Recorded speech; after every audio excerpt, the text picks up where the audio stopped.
नमस्कार दोस्तों और वेरी गुड मॉर्निंग। बहुत बहुत स्वागत है आपका अचीवर्स वेब के डेली करेंट अफेयर्स के सेशन में। आई होप दोस्तों आप लोग अपनी स्टडी को बहुत ही बेहतरीन तरीके से एंजॉय कर रहे होंगे और साथ ही साथ इन सारी सिचुएशंस में भी अपनी हौसला को विफफ रखे होंगे। ओके, आज है 22 जून। उम्मीद है कि आप लोगों ने कल इंटरनेशनल योगा डे को भी काफ़ी बेहतरीन तरीके से सेलिब्रेट किया होगा। सिर्फ एक दिन ही नहीं, लगभग दिन क्या रोज़ाना योगा क्रिया कीजिए। ओके, योग कीजिएगा तो निरोग रहिएगा, एकदम गारंटी है। ठीक है दोस्तों, तो आज 22 जून 2021 से हम अगले आने वाले कुछ मिनटों में आज के इंपॉर्टेंट करंट अफेयर्स को कवर करेंगे। और साथ ही साथ में दोस्तों आपको पता है कि हम लोग करते हैं कंट्री ऑफ द डे, और आज कोई कंट्री नहीं होगा कंट्री ऑफ द डे में, बल्कि साउथ अमेरिका की सारी कंट्रीज़ को हमने कर लिया है। ब्राज़ील पहले हो चुका है, इसलिए मैं ब्राज़ील को नहीं कराऊंगा।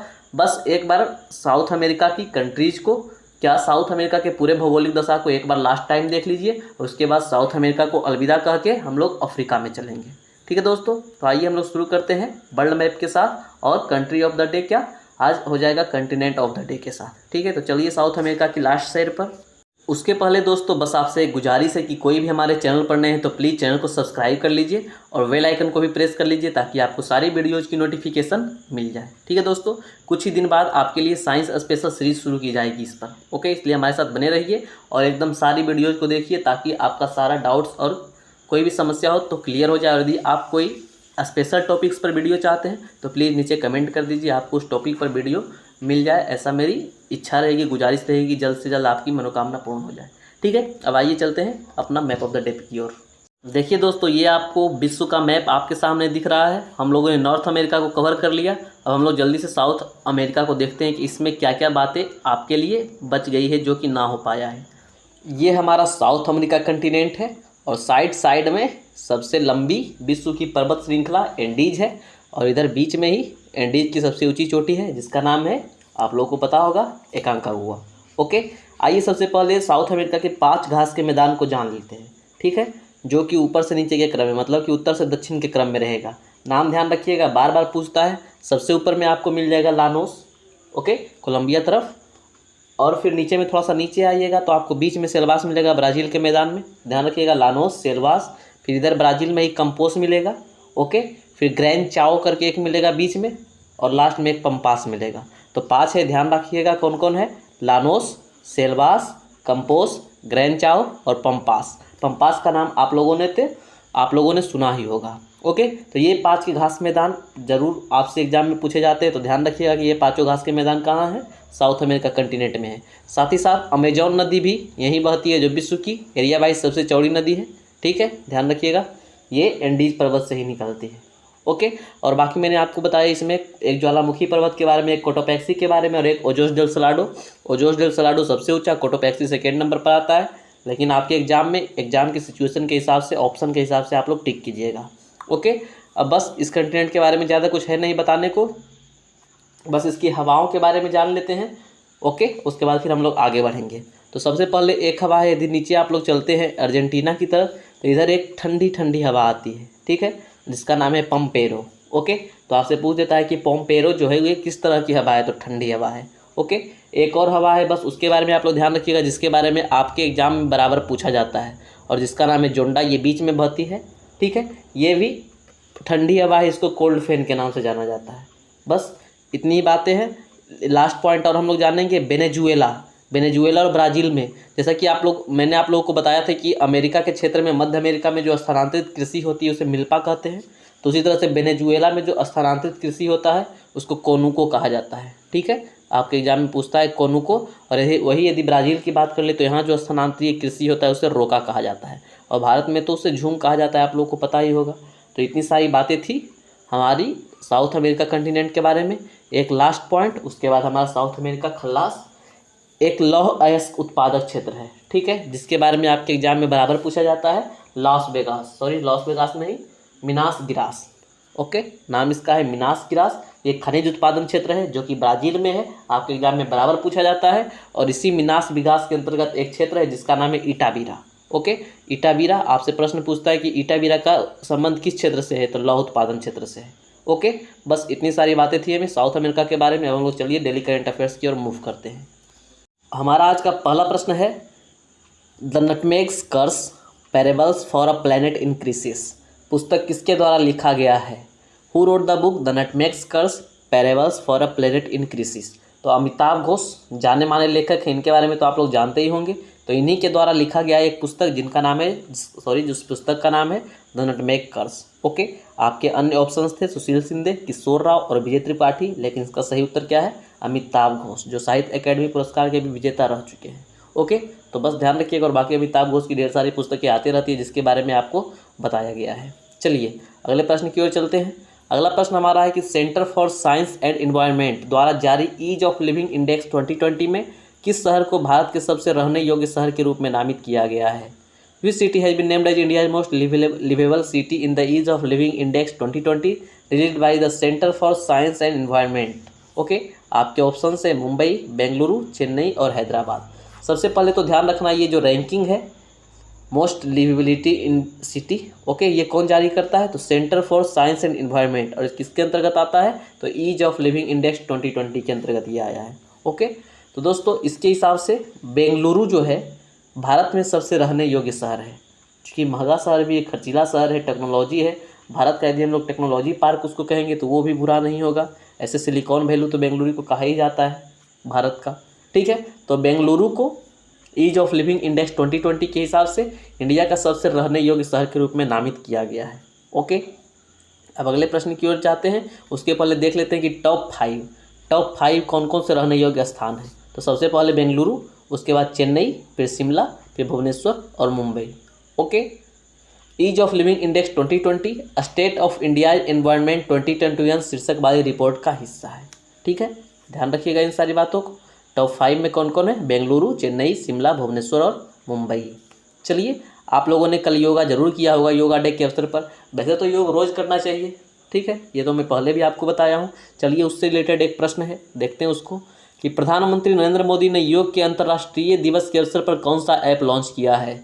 विच app has been launched by prime minister Narendra Modi on the occasion of international day of yoga? दोस्तों आपके ऑप्शन है our yoga, yoga for life, M yoga and yoga power. तो इस प्रश्न का सही उत्तर है यम योगा। ओके, इस पर जाने से पहले थोड़ी चर्चा हम कर लेंगे international day of yoga. Okay, इसकी शुरुआत की गई थी 2015 में। इस बार इसका 7वां सालगिरह था, मतलब ये 7वीं बार मनाया गया, 7th एडिशन था। ओके, इस वर्ष का जो थीम था योगा फॉर वेलनेस था। और इसी दिन को कल मोदी जी द्वारा यम योगा नाम का एक ऐप लॉन्च किया गया जो WHO के सहयोग से बना हुआ है। ओके, 10 से 11 MB का ऐप है, आप लोग चाहे तो उसको इंस्टॉल करके उसमें सिखाया गया कि कैसे कैसे योग करना है, सारी आसंस बताई गई है। ओके, तो आप लोग चाहकर उसको इंस्टॉल कर सकते हैं, प्ले स्टोर पर मिल जाएगा। ठीक है, तो यम योगा ऐप का संबंध किससे है? योग से ही है। कब लॉन्च किया गया? 21 जून 2021 को। ओके, अब चलते हैं अगले प्रश्न की ओर। उसके पहले कुछ बातें को और जानिए कि प्रधानमंत्री नरेंद्र मोदी ने योग के अंतर्राष्ट्रीय दिवस के अवसर पर माई योगा ऐप लॉन्च किया और योग से सहयोग तक का मंत्र दिया। ठीक है, अब देखते हैं अगले प्रश्न को।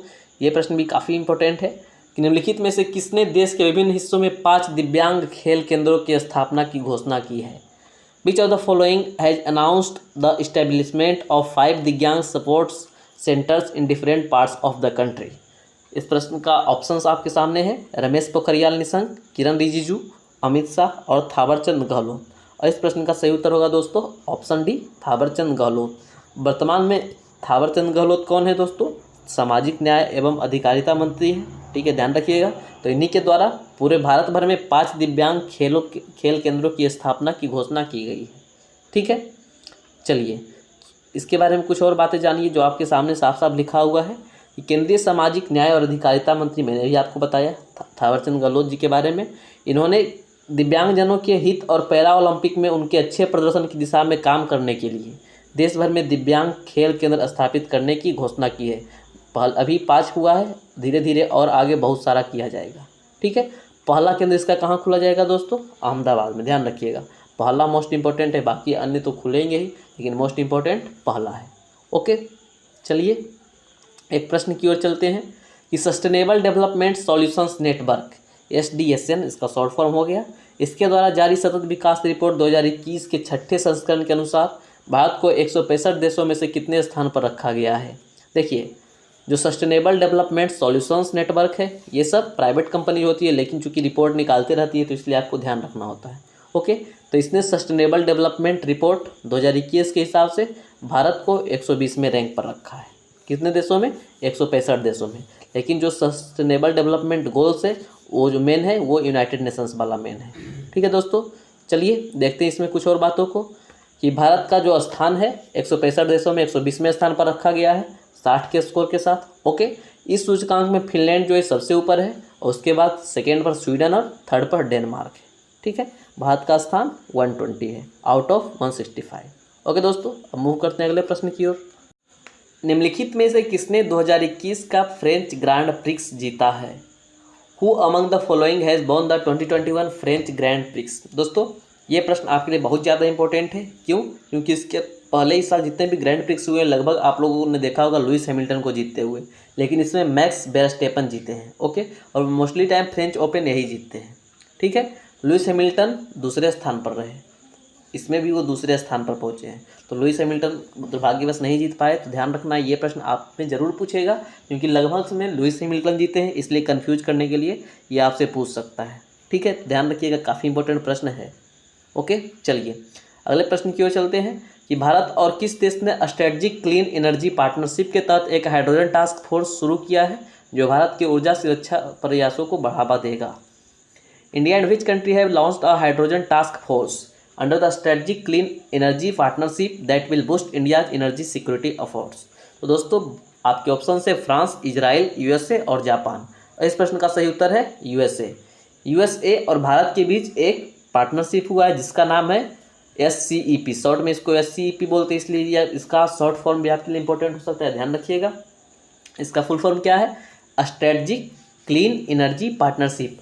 और ये किसके लिए बनाया गया है? तो ग्रीन हाइड्रोजन के प्रोडक्शन के लिए, कि ज़्यादा से ज़्यादा ग्रीन हाइड्रोजन मतलब क्या कि हाइड्रोजन का उत्पादन भी हो और इन्वायरमेंट पर असर ना पड़े। ओके, तो इसके लिए ये किया गया है। और इसके अंदर अभी क्या हुआ, ये तो बहुत पहले ये किया गया था पार्टनरशिप, लेकिन अभी हाल फिलहाल में क्या हुआ कि इसके अंतर्गत एक टास्क फोर्स शुरू किया गया है। ठीक है, तो ध्यान रखिएगा, भारत और अमेरिका के बीच का ये पार्टनरशिप है, ये समझौता है strategic clean energy partnership. Okay, चलिए इसके बारे में कुछ और जानते हैं कि यह कार्य बल, ये तो आप मैंने बता ही दिया। इसका उद्देश्य जानिए कि किफ़ायती हाइड्रोजन समाधान प्राप्त करने के लिए एक मंच के रूप में कार्य करने के उद्देश्य से। ठीक है, चलिए फिर उसी से रिलेटेड है कि हरित हाइड्रोजन पर पहल पर 2 दिवसीय शिखर सम्मेलन की मेजबानी कौन करेगा? Which country will host the 2 day summit on green hydrogen initiative? Options आपके हैं भारत, ब्राज़ील, रूस और चाइना। और इस प्रश्न का सही उत्तर है भारत। हमारा भारत हरित हाइड्रोजन पहल पर 2 दिवसीय शिखर सम्मेलन अर्थात 2 डे समिट का आयोजन करेगा, मतलब होस्टिंग करेगा, मेजबानी करेगा। कब करेगा भाई? तो ब्रिक्स के साथ साथ। ब्रिक्स का सम्मेलन होने वाले हैं, आपको तो पता ही होगा ब्रिक्स के सम्मेलन इस बार इंडिया में होने वाले हैं। तो इसके साथ साथ ही हरित हाइड्रोजन पहल की मेजबानी भी भारत कर लेगा, जो कि 2 दिनों तक चलेगा। ओके, चलिए, और ये तो हरित हाइड्रोजन के बारे में तो अभी मैंने आपको बताया कुछ बातें। यह जो कार्यक्रम है ग्रीन हाइड्रोजन पहल और विचारों को साझा करने के लिए एक मंच प्रदान करता है कि इसे अपने देशों में अगले स्तर पर, मतलब नेक्स्ट स्टेप पर कैसे लिया जाए। ठीक है, किस तरह से इसका ज़्यादा से ज़्यादा और किफ़ायती कीमत पर उत्पादन हो। ठीक है दोस्तों, चलिए अगले प्रश्न की ओर चलते हैं कि विश्व संगीत दिवस कब मनाया गया? तो 21 जून, मतलब कि योगा दिवस के साथ साथ ही प्रत्येक वर्ष विश्व संगीत दिवस मनाया जाता है। ओके, तो इसमें ज़्यादा कुछ तो बात तो बताने को है नहीं। आप लोग चाहते हैं तो इसका थीम मुझे कमेंट करके बता दीजिएगा कि वर्ल्ड म्यूजिक डे का थीम इस वर्ष क्या था। ठीक है, चलिए अगले प्रश्न की ओर चलते हैं कि योजना आयोग के पूर्व उपाध्यक्ष निम्नलिखित में से किसे विश्व बैंक और IMF द्वारा गठित एक उच्च स्तरीय सलाहकार समूह का सदस्य नामित किया गया है? Former deputy chairman of the planning commission, who among the following has been named a member of high level advisory group constituted by the world bank and IMF? आपके ऑप्शंस है गीता गोपीनाथ, मारी पांगसेटू, मोंटेक्सी अहलूवालिया और Ceyla Pazarbasioglu. Okay दोस्तों, world bank और IMF दोनों का headquarter आपको पता होना चाहिए कि कहाँ है, वाशिंगटन DC में है। ठीक है, तो इन दोनों ने मिलकर एक सलाहकार समिति बनाई। ओके, और उसका एक मेंबर योजना आयोग के पूर्व उपाध्यक्ष को बनाया है, जो कौन है? मोंटेक्सी अहलूवालिया जी हैं। ठीक है, मोंटेक्सी अहलूवालिया इस प्रश्न के सही उत्तर होगा।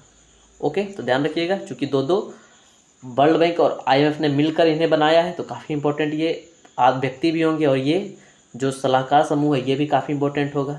ठीक है, चलिए अब अगले प्रश्न की ओर चलते हैं। ये प्रश्न थोड़ा सा इंटरेस्टिंग है, ध्यान दीजिएगा किस राज्य सरकार ने 8वीं से 12वीं कक्षा के छात्रों को पेड़ लगाने एवं उनकी देखभाल करने पर एक्स्ट्रा मार्क्स देने की घोषणा की है? Which state government has announced to give extra marks to the students of class 8 to 12th for planting and caring for trees. काफ़ी अच्छा कदम है, काफ़ी अच्छा बेहतरीन कदम ये है।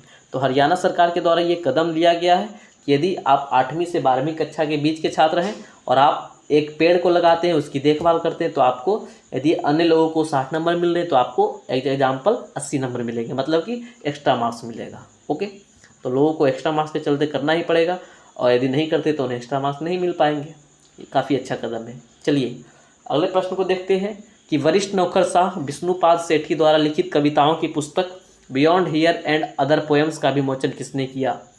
Who release the book of poems beyond here and other poems written by senior bureaucrat Vishnupada Sethi? तो नवीन पटनायक, जो कि उड़ीसा के अभी मुख्यमंत्री हैं, इनके द्वारा beyond here and other poems का विमोचन किया गया है, जो किनके द्वारा लिखा गया है? विष्णुपाद सेठी के द्वारा। और ये जो पोएम है ये 61 कविताओं का संग्रह है। ये जो बुक है इसमें 61 कविताओं का संग्रह है। ठीक है, जो जीवन के अनुभवों, मृत्यु की धारणा और दार्शनिक चिंतन के एक स्पेक्ट्रम का प्रतिबिंब है। ठीक है दोस्तों, तो ध्यान रखिएगा, सिंपल सा बात है कि beyond here and other poem जो बुक है किसके द्वारा लिखा गया है? विष्णुपद सेठी के द्वारा। लॉन्च कौन किए हैं? तो उड़ीसा के सीएम नवीन पटनायक जी। ओके, चलिए हम लोग पहुंच चुके हैं question of the last day की ओर।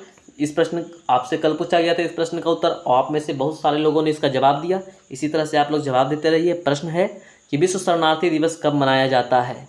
When is world refugee day celebrated every year? और इस प्रश्न का दोस्तों सही उत्तर है 20 जून। आप में से काफ़ी लोगों ने इसका उत्तर दिया था। इसी तरह से आप लोग उत्तर देते रहिए और वीडियो के अंत तक जरूर देखिए, क्योंकि अंत में आपको मिलता है प्यारा सा क्वेश्चन ऑफ द डे। और आज का क्वेश्चन क्या है?